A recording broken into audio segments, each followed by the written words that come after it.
Aku udah ngedata hampir setiap rupiah pengeluaranku selama 2 tahun terakhir. Pada video kali ini, aku akan menunjukkan berapa banyak yang aku habiskan selama 1 minggu rata-rata sebagai mahasiswa di negeri matahari terbit, yaitu Jepang.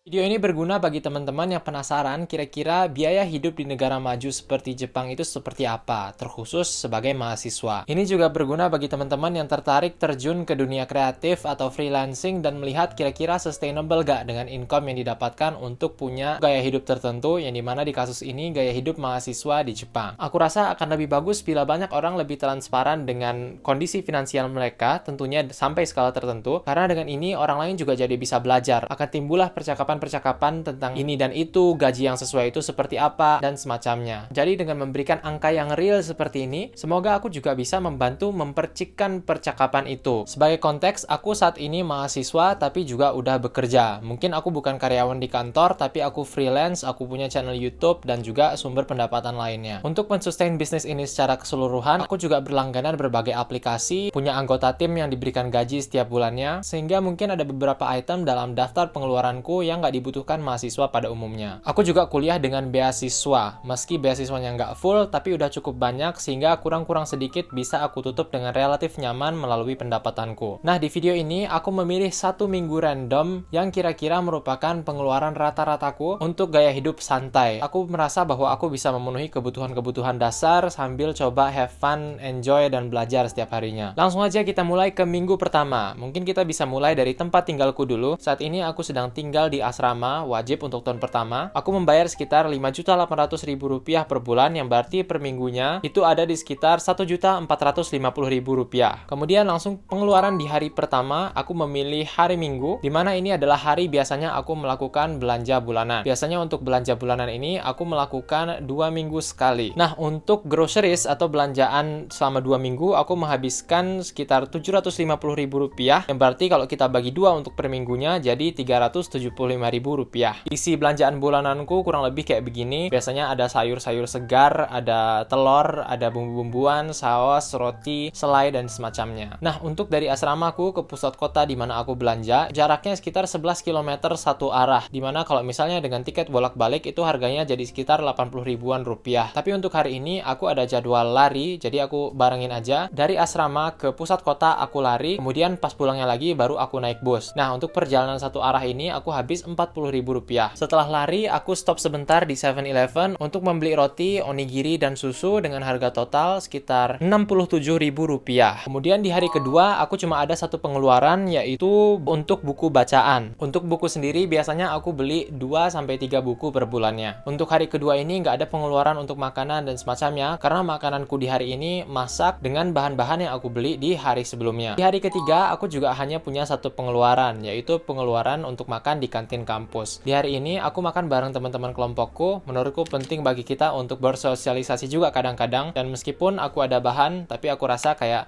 mempertimbangkan manfaat yang bisa aku dapatkan dengan berkoneksi dengan orang lain dan juga bercerita tentang keluh kesah dan berbagi keseharian, itu nilainya lebih daripada nilai satu makanan yang mungkin bisa aku masak sendiri. Jadi untuk kali ini aku okekan untuk makan di luar. Selebihnya untuk makan pagi, makan siang, dan snack itu aku masih memasak menggunakan bahan yang aku beli 2 hari yang lalu. Nah, untuk makanan di kantin kampus ini aku membayar sekitar Rp60.000, dan itu dapatnya ayam panggang, bayam, telur, tahu, dan juga kue kecil. Kemudian pengeluaran di hari keempat, aku juga cuma punya satu pengeluaran, yaitu pengeluaran untuk beli susu 1 liter dan juga keju. Itu aku belinya di konbini, yaitu kalau di Jepang semacam Alfamart atau Indomaretnya, di mana aku di situ membayar sekitar Rp68.000. Kalau untuk susu, roti, dan pisang, karena biasanya basinya atau habisnya lebih cepat, jadi aku belinya tiap 2-4 hari. Kemudian di hari kelima, aku pergi ke konbini lagi, kemudian aku beli susu 1 liter dan juga roti isi 6. Jadi salah satu hal yang menarik adalah di Jepang ini rotinya lebih tebal, tapi isinya jadi lebih sedikit. Nah, untuk susu 1 liter dan roti isi 6 ini, aku menghabiskan sekitar Rp42.000. Selain punya channel YouTubeku sendiri, aku juga punya kerja part-time, yaitu sebagai student supporter di kursus YouTube-nya Ali Abdal. Nah, menurutku bayaran per jamnya di sini lumayan oke, dan karena itu kadang kalau misalnya aku butuh dorongan lebih untuk kerja, aku mengokekan diriku untuk pergi ke kafe, kemudian beli roti atau kopi, dan selesain pekerjaanku di sana. Karena gaji per jamnya lumayan oke, biaya untuk kafenya itu tercover tercover dengan gaji tersebut. Sehingga aku pikir kalau misalnya dengan pergi ke cafe ini bisa membantuku untuk bekerja lebih efisien dan lebih cepat, aku rasa ini adalah pengeluaran yang worth it. Nah, untuk hari ini aku pergi ke semacam coworking space di kampus, di mana aku juga sambil makan pretzel, kemudian croissant dengan harga total sekitar Rp63. Di sini aku bikin kopi, minumku sendiri yang aku bikin di kamarku. Kemudian pengeluaran di hari ke-6, aku melakukan laundry di hari ini, di mana aku laundry itu sekitar 1 kali seminggu. Untuk biaya laundrynya aku rasa masih cukup terjangkau, di mana sekali laundry itu mungkin bisa sekitar 4 kilo. Aku cukup bayar untuk penggunaan mesin cuci dan juga mesin pengeringnya. Untuk biaya masing-masing mesin tersebut adalah Rp12.000, sehingga totalnya adalah Rp24.000 untuk mencuci baju. Hari ini aku ada keperluan cek calon tempat tinggal baru di pusat kota, jadi di situ aku beli tiket yang bolak-balik sekitar Rp80.000 totalnya. Aku juga agak lapar di hari ini dan gak sempet masak di asrama, jadi aku beli makanan di luar, yaitu untuk lauk pauk bersama dengan nasinya sekitar Rp40.000. Nah, ketika kita lagi stop di masjid, kadang kita juga beramal. Nah, di situ juga ada pengeluaran dengan jumlah yang disembunyikan. Kemudian di hari ke-7, aku masih ada kerja part-time, jadi aku nyari suasana kerja di kantin lagi. Kali ini aku nggak beli roti, aku cuma beli kopi aja. Itu kopi yang aku beli dari mesin yang dipencet-pencet gitu. Itu harganya adalah sekitar Rp12.000 untuk ukuran kecil menengah. Sepulangnya, karena roti, pisang, dan susuku udah habis, aku beli lagi roti isi 6, pisang isi 3, dan susu 1 liter dengan total harga sekitar Rp60.000-an.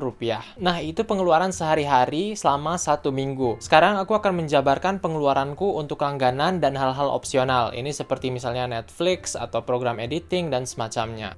Upsi, nah kadang lebih baik mencegah daripada mengobati. Karena kalau misalnya HP-nya jatuh dan yang pecah itu LCD, bayarnya pasti berkali-kali lipat lebih mahal. Makanya, Casetify ngirimin aku beberapa case yang nggak hanya melindungi, tapi juga memperestetik-i. Bahkan, case-nya juga bisa di-custom, kayak misalnya ini dengan username media sosialku. Casetify juga cukup transparan dengan bahan yang digunakan. Misalnya di sini disebutkan persenan produk yang terbuat dari bahan yang didaur ulang. Kalau teman-teman mau case, gantungan, atau screen protectornya sendiri, langsung aja cek link Casetify yang ada di deskripsi. Pertama, aku langganan Epidemic Sound, yaitu untuk lisensi musik di dalam video YouTube, Instagram, dan semacamnya. Ini aku bayar Rp130.000 per bulan, yang berarti kalau per minggu jadi sekitar 32.000-an. Kemudian ada Adobe Photo Pack yang di dalamnya itu termasuk Adobe Photoshop dan Adobe Lightroom, di mana aku bayar Rp135.000 per bulan dan per minggunya jadi sekitar Rp33.000. Kemudian aku juga berlangganan Google Workspace untuk domain zahidibr.com. Jadi kalau misalnya teman-teman email ke aku, itu emailnya jadi halo@zahidibr.com. Nah, untuk membayar domain itu, aku mengeluarkan uang Rp90.000 per bulan, yang berarti sekitar Rp22.500 per minggunya. Kemudian aku juga menyewa space ekstra untuk Google sejumlah 100 GB, itu aku bayar sekitar Rp30.000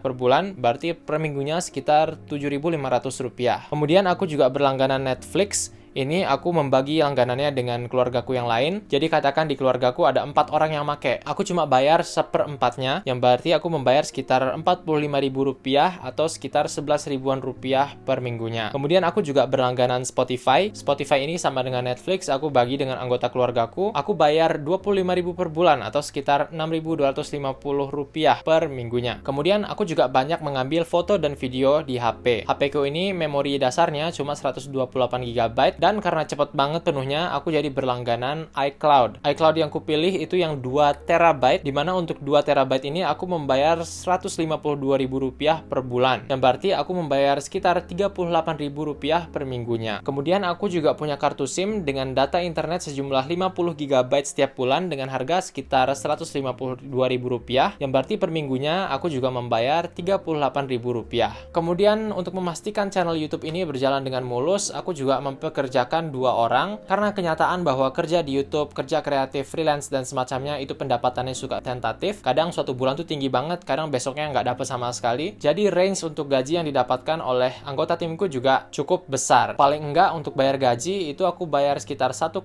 juta sampai 6 juta rupiah per bulan, yang berarti per minggunya jadi sekitar 450.000 sampai 1.500.000 rupiah. Nah, dengan itu semua, kira-kira sekarang berapa total yang aku habiskan untuk makanan, transportasi, dan semacamnya. Nah, total per kategori untuk pengeluaran per mingguku sebagai berikut. Yang pertama, untuk tempat tinggal yaitu di sekitar Rp1.450.000, kemudian di makanan yaitu Rp719.000, kemudian transportasi di sekitar Rp160.000, kemudian langganan aplikasi di sekitar Rp190.000, dan untuk payroll tim YouTube sekitar Rp450.000 sampai Rp1.500.000 per minggunya. Sehingga total kita untuk pengeluaran per minggu ada di sekitar Rp3 juta sampai Rp4 juta per minggu. Nah, ini adalah dengan gaya hidup yang cukup santai atau cukup moderat. Aku tetap masak dan ini itu, tapi juga mengizinkan diriku untuk sesekali beli kopi di luar atau makan bareng teman-temanku. Dan ternyata biayanya jatuhnya ada di angka segini. Tapi aku masih memaklumi ini karena dua hal. Yang pertama adalah untuk gaji payroll, kadang dia tentatif. Anggota timku juga mengambilnya dalam persenan, jadi kadang kalau misalnya nggak ada yang masuk, mereka juga nggak bakal mengambil. Jadi di sini aku masih lumayan oke. Kemudian juga untuk beberapa pilihan makanan dan transportasi, itu aku rasa kebetulan aja di minggu ini lagi lebih tinggi dari biasanya. Untuk makanan itu karena aku sekarang ada part-time yang sedang berjalan. Kalau misalnya aku lagi nggak ada pekerjaan part-time ini, aku rasa aku biasanya lebih frugal. Kayak waktu aku baru pindah ke sini, itu aku bisa neken pengeluaranku cukup rendah. Aku juga dapat belajar banyak banget dari melakukan latihan ini, di mana aku mencatat semua pengeluaranku dan melihat kira-kira kenyataannya berapa uang yang aku keluarkan setiap minggunya. Dengan ini aja aku udah merasa nyeri banget pas aku lihat angka aslinya, dan latihan seperti ini membantuku merasa lebih sensitif dengan uang dan juga bisa melihat kenyataan itu seperti apa. Memang kalau misalnya hidup di Jepang, kemudian kita membandingnya dengan gaji standar yang ada di Indonesia, itu terasa sangat menyakitkan. Tapi karena sekarang hidupnya udah di Jepang, kita juga jadi punya akses ke hal-hal lain yang nggak ada di Indonesia. Kayak misalnya apa? Part-time job dengan standar gaji Jepang yang juga biasanya per jamnya lebih tinggi daripada standar di Indonesia. Jadi pada akhirnya semuanya akan lebih menyeimbangkan. Untuk menjalani berbagai sumber pendapatanku juga aku pastinya perlu membuat investasi atau ada overhead cost dan semacamnya, yang pastinya ini juga membuat jumlah total per mingguku agak membalon. Tapi karena hal-hal seperti ini terhitung seperti investasi, nanti dia akan membayar untuk dirinya sendiri. Nah, aku pengen tanya pendapat dari teman-teman di kolom komentar, apakah menurut teman-teman ini pengeluaran masih wajar, atau adakah yang bisa aku tekan lebih lanjut lagi mempertimbangkan gaya hidupku saat ini? Terima kasih dan sampai jumpa pada video berikutnya.